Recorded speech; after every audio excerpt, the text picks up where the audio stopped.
Otasansan rédíò and TV.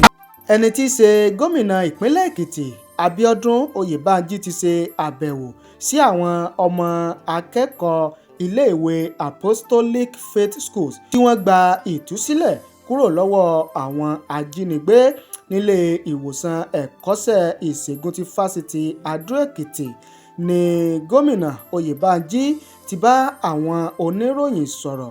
Gómìnà ní òun ṣe àbẹ̀wò náà láti mọ bí àwọn ọmọ akẹ́kọ̀ọ́ àti olùkọ́ náà ṣe ń gba ìtọ́jú sí láti lè mọ ipò tí ìlera wọn wà. Gómìnà ní ó jẹ́ dandan fún àwọn akẹ́kọ̀ọ́ àti olùkọ́ náà láti gba ìtọ́jú tó péye lẹ́yìn ohun tí wọ́n ti fojú rí tí wọ́n ti fọkàn rò lọ́dọ̀ àwọn ajínigbé tí wọ́n jí wọn gbé láti bí ọ̀sẹ̀ kan sẹ́yìn. Ẹ tẹ̀lé wa lórí àwọn ìkànnì wa gbogbo fọ́kan òjọ̀kan ìròyìn lédè Yorùbá pọ́nbélé káàkiri ilẹ̀ Yorùbá, Áfíríkà àti káàkiri àgbáláyé. Ẹ ṣé o bẹ́ẹ̀ ṣe ń wò wá, ẹ ṣé bẹ́ẹ̀ ṣe ń gbọ́ wá.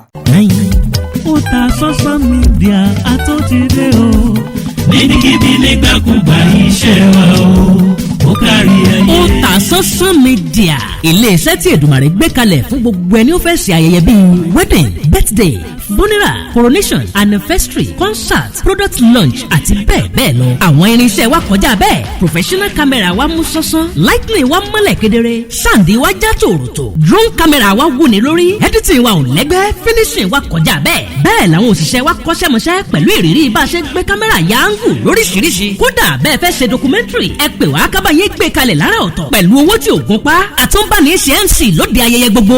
Ẹ pè wá sójú òpó 07063291779. Ilé-iṣẹ́ wa wà ní nọ́mbà 13 Ọlágòkè Àkànó Street, Àbáyọ̀mí Ìwó Road, Ìbàdàn. Otasansan Media níbikíbi.